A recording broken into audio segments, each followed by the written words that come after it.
Today again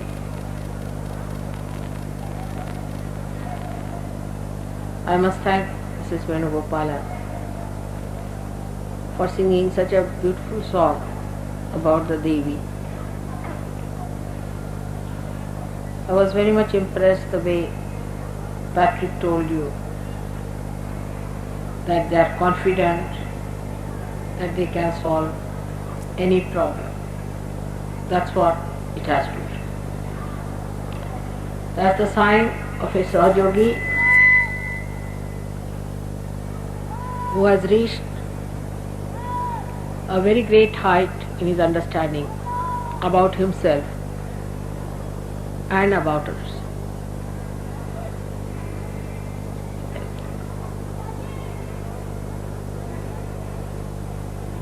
The chakra of the goddess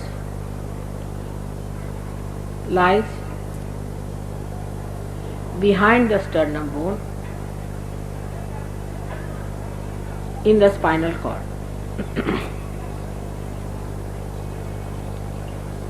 This chakra is placed above the Bhavasagar, above the void, as we call it in Sahajoga. And the bridge that has to be crossed by the bhaktas, by the seekers, is guarded by her. She is the one, she helps her children to come through that passage when there are negative forces trying to attack on a seeker. This chakra is placed at the back of the sternum bone, as I told you. In childhood, the antibodies are formed in the sternum bone. They are the warriors or the Sainikas of the Devi. Until the age of 12 years, they grow and multiply, and ultimately they all get distributed all over the body.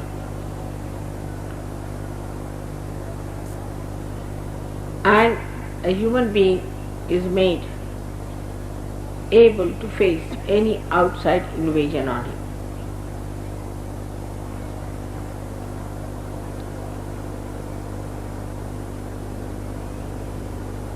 These antibodies know how to fight. They are extremely confident and they know who are their enemies. They have all these messages built in themselves. So when the anti-God element enters into the being through any process, say through food, through words, through action, through devilish people or black magic, these antibodies combine together, collectively fight the invaders.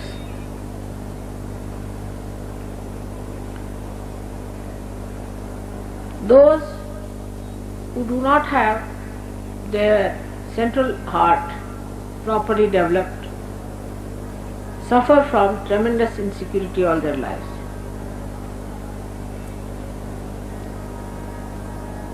When they are children, you try to control them by frightening. These children later on become extremely insecure. They are afraid of darkness, they are afraid of night, some of them are afraid of everything. because the antibodies that are built in the body are not sufficient in number. And being this center so big,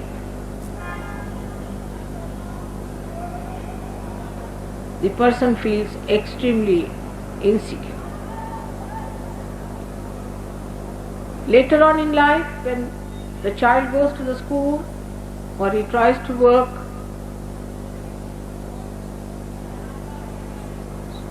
out something for the future, then also his confidence can be shaken by parents, teachers and outside people.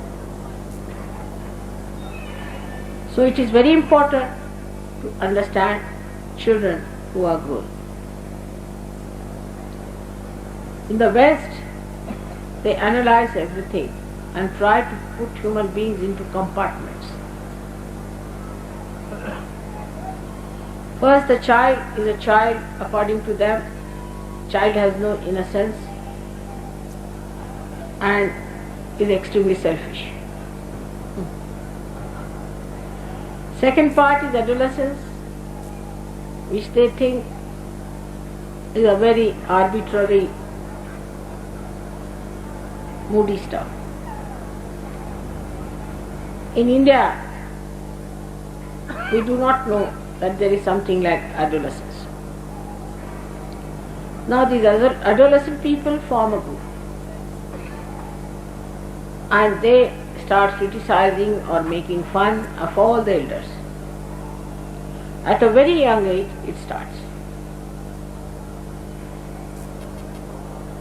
First they make fun of the teachers, then of the parents, then of all the people who are senior to them.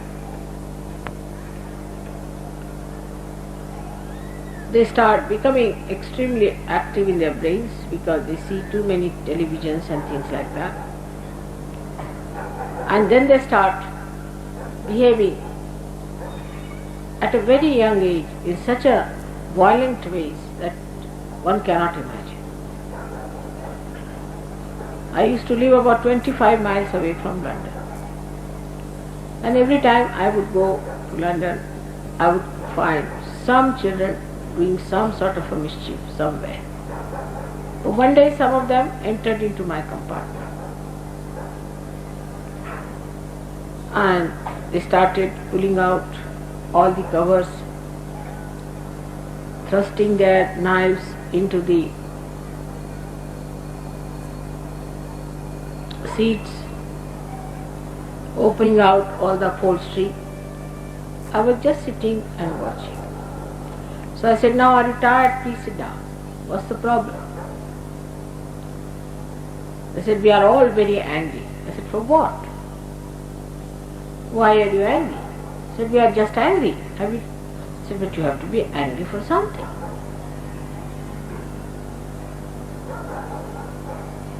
They were children going to good schools, definitely wearing very good clothes.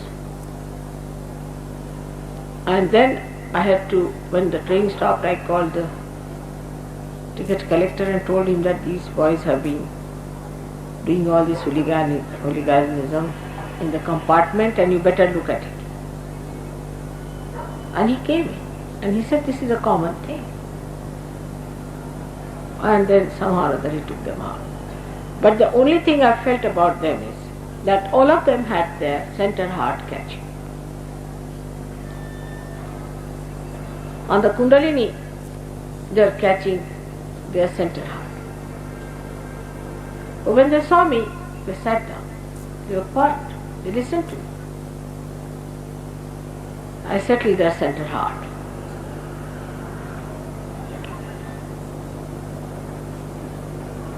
And most of them said, "We are angry with our mother." Why? Because our brothers are angry. But why your brothers are angry? Then I discovered that Freud has given these funny ideas against the mother itself. Can you imagine? What an anti-God activity it is. To an India, mother is the primal thing. Any Indian. Because his sense of security lies in the mother. Even if the father is hot-tempered, is angry, still they depend on the mother. Because mother knows when to get angry and when not to get angry. She has the discrimination. And she is the one who protects them. The idea of mother is completely blasted in the West. And this is the reason why the children of that country feel so insecure, and when they grow they are extremely insecure. You won't believe that all the time they are polishing their brass, cleaning their house, but not even a rat enters their houses. And if they have to talk to someone, they'll make a person stand outside and talk from inside, especially in London. Because they are literally frightened. Nobody will believe the British who ruled us are such frightened people. But they are. They are frightened of each other, they are frightened of themselves. The reason is the center heart is absolutely weak. I have told you the first reason, the family insecurities. The child does not know when he comes back from school whether his mother would be there or she would be gone. They don't have mothers who can bear a lot from the husbands and smile and show no signs of their agony to their children. But the mothers in that country I have seen always try to use their children from all kinds of emotional blackmail, you can call it. They try to torture the child by telling all the things the husband is doing to them and whatever is the problem they are facing with the husbands. So the child is not secured by the mother, but on the contrary, child starts giving security to mother then. At a very young age it starts, and the child becomes extremely negative and left-sided. He feels that he is born in a place full of hatred, insecurity and fear. When the bhaktas are born in those countries, they are also the same way. Because they think if they have to go to a guru, the guru, as known so far, tortures them or extracts all the money, takes their pariksha, tests, and he sometimes leaves them high and dry on the streets.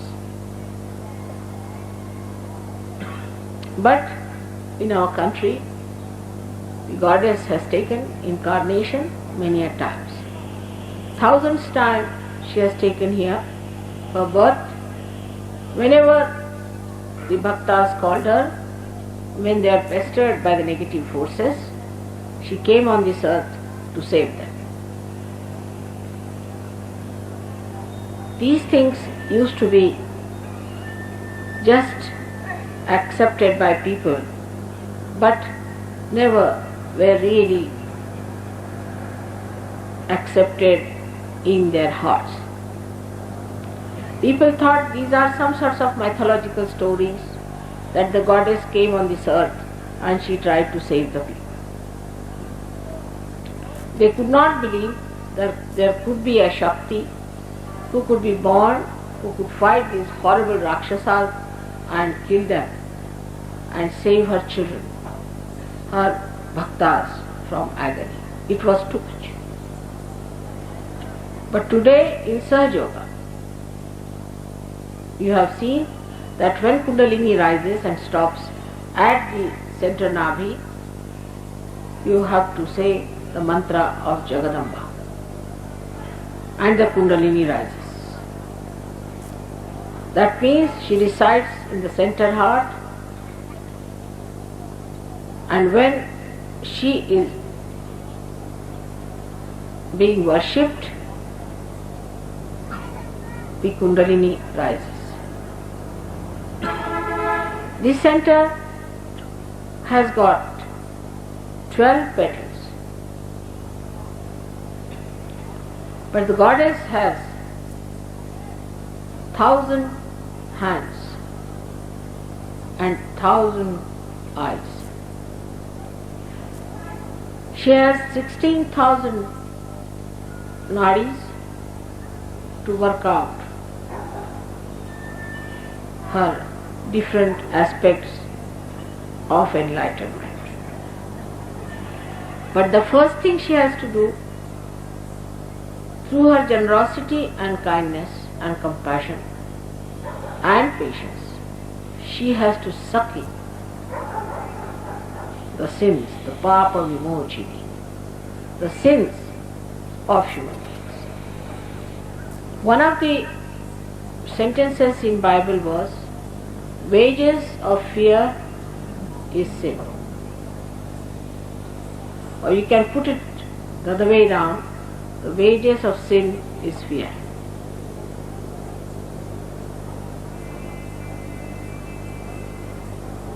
If you have fear, you are committing a sin against yourself and against God.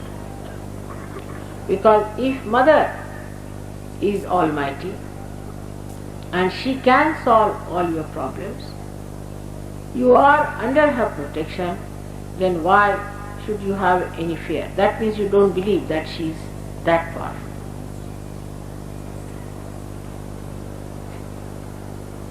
When a person is frightened, this center starts breathing fast, giving rhythmic instructions to all the antibodies. With that, you feel you are getting a palpitation in the heart. This palpitation is nothing but a signal to all the antibodies to fight the emergency of an attack.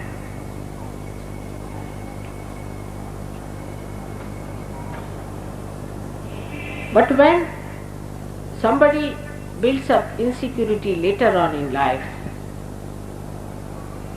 it becomes a physical problem. If they have insecurities earlier, it is an emotional problem. But later on in life, when one develops a insecurity, any kind, like a wife is insecure about her husband. Husband is a loafer or a bad man and carrying on with other women. So that motherhood of the wife is challenged. And when her motherhood is challenged, she may get the weakening of the center, by which she may suffer quite a lot and may have even breast cancer. These insecurities can be also self-made, imaginary. People can just think about it and build up some sort of insecurities which are of no actual existence. But such fears are very much more in the West, because the life in the West has no mooring, has no explanation. Whatever you ask them, they'll say, what's wrong? The husband will say, what's wrong in having a key? And the wife will also say, all right, if he wants to have a key, let him have it. In India, no woman would tolerate such a situation. She would starve, she would do everything, but she will never touch a man who has a key.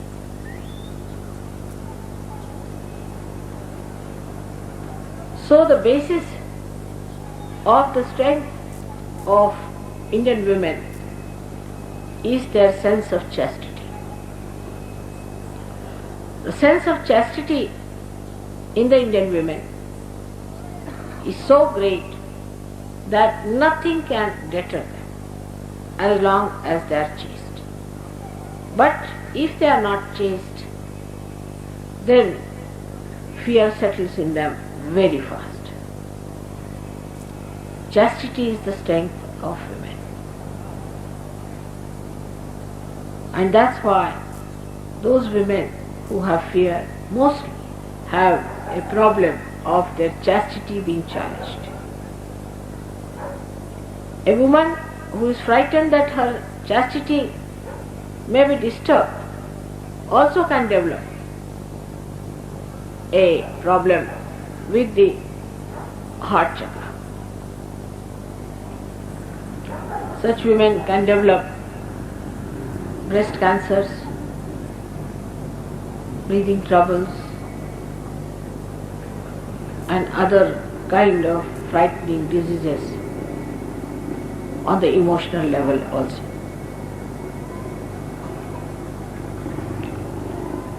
This chakra is ruined in women when they lose their only child, because their motherhood is finished, they feel. And that is the worst thing that can happen to a woman, if she is a woman. But if she is not a woman, she doesn't feel much, and she just behaves in a very manly way. And that's what I've seen in the West, that women really don't much care when their children die. But it is because they are not women. If you are a woman, you definitely feel for your children and their death. But after some time, such a woman comes back again, and she accepts the life as it is for the sake of her husband, or maybe if she has more relations or other children. She becomes extremely powerful as a reaction to what has happened. That's only possible if your center of heart is all right. Such women do not grudge, do not complain, are extremely serene and can bear up lots of things. They are extremely tolerant and can go to any extent to help their children, but they are never spoiling their children. They never spoil their children because they understand spoiling is much worse than beating the child. They never spoil their children nor ever pamper them and never get dominated by their children. They know I have to guide the child and I have to look after the child, so they look after all the ideals and the righteousness and the virtues of the child. And if he tries to get out of it, they go all out to win him over, back to virtue and to better life. But those people, those women who do not care for actual growth of the child may just avoid it and escape. In the men, this chakra is caught up if they have lost their mother very early, or if their mother by chance is a very cruel woman. Also this chakra can be caught up by men if they have been to wars and if they have seen frightful things in the war. Such people could be extremely emotional and could be easily befooled by people who try to win over their emotions.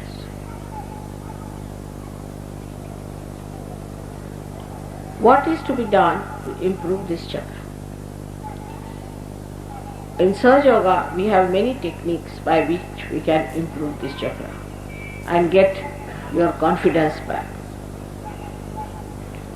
As Patrick has said that he never used to speak, and I have seen many actors who act very well, and when they came to my program, they said, "Mother, please don't ask us to speak because we just don't know how to speak. We can act, but we cannot speak to people." And I tried once and twice, and they ended up with 2-3 sentences mumbled down and sat down. I found out all of them had this chakra very badly damaged. Perhaps they lacked the love of their mothers, perhaps they did not love their mothers, or perhaps maybe that they did not understand the value of virginity in women. So those men who try to look at every woman who passes by Those men who try to have lusty eyes can also develop this center very badly, and lots of problems can come through this center. One of the problems that comes through this could be lung cancer. But I have seen this center is very badly affected also by certain negligence in life. Like some people have a habit of having a very hot bath and then coming out of that hot bath and entering into some cool place. Such people will catch this center very badly and they will have a problem. Then there is another thing which looks very simple, but many people have a habit, especially summers, to wear a one single kurta or single shirt and not the undershirt. This is also not proper. A man must always have something under his shirt, otherwise when it starts perspiring, he can get trouble into this heart center. This heart center is caught up by various emotional problems in human beings. Husband and wife, if they all the time quarrel, there's always quarreling in the house, especially if the mother is very dominating, the child develops this center. And if the father is very dominating, the child develops the heart itself. So it is very important that husband and wife should never quarrel in the presence of their children. Now there resides in this center the incarnation of the goddess who came on this earth thousands of times, and she resides there for your protection. But first of all, you have to be worthy of her protection. When she came on this earth, many a times, her body was made by various forces, as if she was like a bubble, and the bubble was covered by so many things added on to that. And that's how she got lots of things from various gods. Like her hair she got from Yama, the god of death. Her nose she got from the god of wealth, Kuber. And her ear she got from the Pavana, that is air. Like that, her body was made specially by the essences of these great deities who donated their essences to the goddess to be equipped to do these multifarious activities. Now the first activity, as I told you, of the goddess is to save her children from the negative forces. So she looks extremely mild, sweet, but she can be extremely violent, in the sense she can kill or crush anyone who tries to overpower her children. Ati Saumya, Ati Raudra. These two temperaments exist only in the goddess, because she is the mother, and at any cost she wants to save her child. Also towards her child, when he goes beyond a point of understanding, when he shows no sense of discipline, then also goddess can pull him down by certain methods that she adopts. Now first of all is that she gives all that is needed to remove the fear from the mind of sadhakas. Secondly, she cures the center by giving birth to additional antibodies in the body, and by vibrating the tired antibodies to act in a way that they can fight back again.